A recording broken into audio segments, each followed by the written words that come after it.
अस्सलाम वालेकुम। आप लोग मेरा ब्लॉकचेन का कोर्स देख रहे हैं। हम बात आगे बढ़ाते हैं हिस्ट्री ऑफ मनी के ऊपर। पिछली वीडियो में हमने देखा कि कॉइन्स को किस तरीके से स्टैंडर्डाइज कर दिया गया और किस तरीके से लोगों ने कॉइन में जो लेन-देन थी वो शुरू की और हर वो चीज़ जो वेरिएबल थी कॉइन्स के तौर पे, करेंसी के तौर पे इस्तेमाल होने लगी। इसी बात को आगे बढ़ाते हैं। हम बात करते हैं मनी और कैश की। 412 कब्ल मसीह के अंदर रोमन जो एम्पायर्स थे, वहाँ पे एक बुत होता था, इनका एक खुदा होता था जिसको पूजते थे। उस खुदा का नाम मोनीता था। तो हिस्टोरियन बताते हैं कि जो मनी का लफ्ज़ निकला वो मोनीता से निकला। जैसे हम मिंट कहते हैं, तो मिंट वो जगह होती है जहाँ पे मनी को प्रिंट किया जाता है। जो फेडरल मिंट होती है वहाँ पे हम करेंसी छापते हैं, सिक्के छापते हैं। तो मिंट का और मनी का जो लफ्ज़ है, हिस्टोरियन बताते हैं कि वो निकला है उस अ,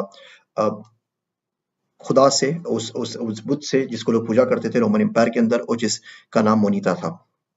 लिंग्विस्टिक्स बताते हैं कि मनी का मतलब होता है बेनिफिशियल, फायदा पहुंचाने वाली, और ये मनी का वर्ड वहां से निकला है।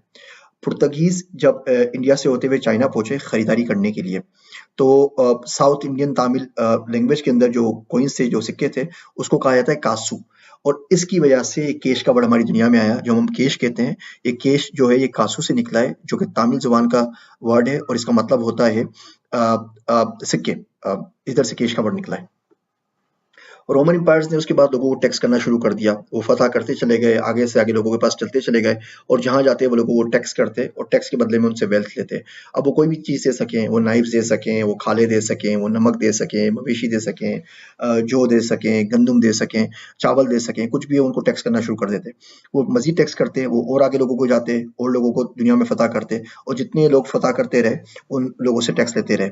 जब 167 कबल मसीह के अंदर रोमन एम्पायर्स ने मैसिडोनिया को फतह किया, तो उस वक़्त उनको 75 मिलियन दिनारे मिले थे, 7.5 करोड़ दिनारे, जो कि तकरीबन 300 टन सिल्वर बनता है। आज के दौर में भी एक अच्छी खासी बड़ी रकम है। अ, उसके बाद हमारे पास एरिया शुरू हुआ इंटरनेशनल बोरोइंग का। होता ये था कि दुनिया भर को रोम फतह करता चला गया और रोमन एम्पायर फैलती चली गई, फैलती चली गई।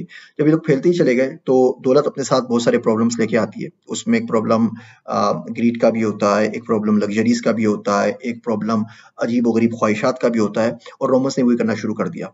वो जितने पैसे उनके पास आते रहे, वो पागलों की तरह उसको स्पेंड उन्होंने करना शुरू कर दिया।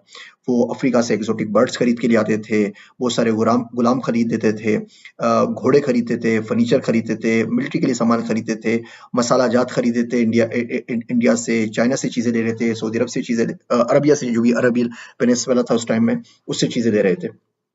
118 कबल मसीह के अंदर दुनिया के पहले करेंसी नोट ने जन्म लिया। ये नोट लेदर के ऊपर बनाया गया और इसको रंगों से इस पे रोगन किया गया।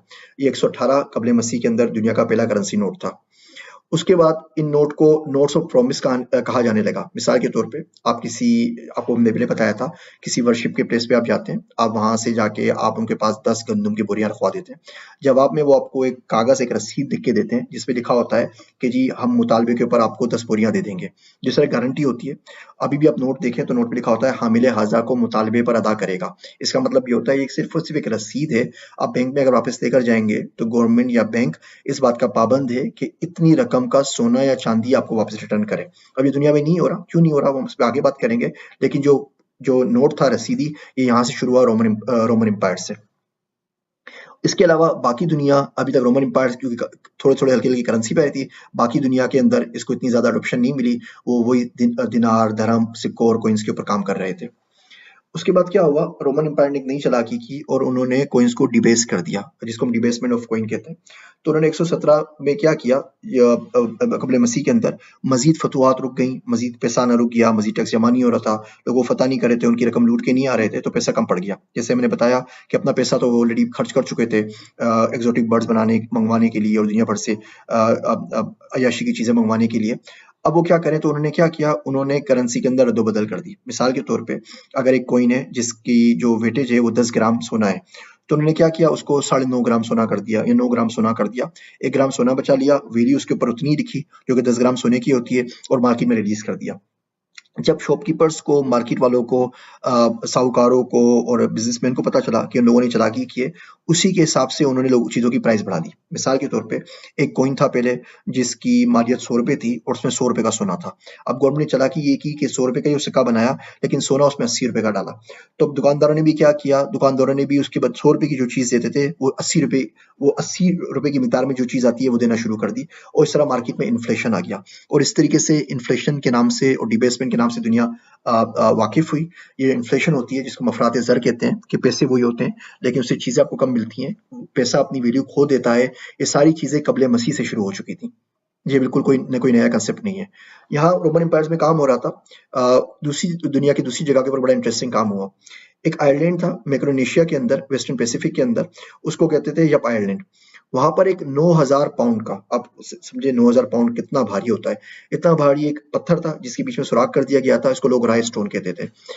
राय स्टोन एक सेफ्टी डिपॉजिट की तरह, वेल्थ वॉल्ट की तरह निशानी बन गया अमारत की।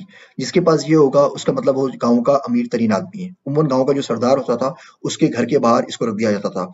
इसके बीच में ये डोनट की तरह होल है। ये होल इसलिए होता था सुराख के इसको लकड़ी की मदद से उठा के बांस इसके बीच में से गुजार के एक जगह से दूसरी जगह मूव किया जा सके। जिस शख्स के पास ये राइस स्टोन होता था इसका मतलब वो अमीर तरीन आदमी है। फिर उसकी ना कोई वैल्यू मुकर्रर कर दी। मिसाल के तौर पे अगर राइस स्टोन के मालिक आप हैं तो इसका मतलब ये आपके पास ये राइस स्टोन है 1000 बकरियों के बराबर, 1000 गाय के बराबर, 500 ऊँट के बराबर और 5 टन गंदम के बराबर और 5 मन चावल के बराबर, जो भी हो इसके हिसाब से आप कर सकते हैं। अब अगर ये राइस स्टोन मुझे आपसे खरीदना है तो मैं क्या करूंगा, इसकी जो मालियत गाँव ने सेट की हुई है उतनी मालियत की चीजें मैं आपको दूंगा और राइस स्टोन फिर आपके घर से उठ के मेरे घर पर आ जाएगा।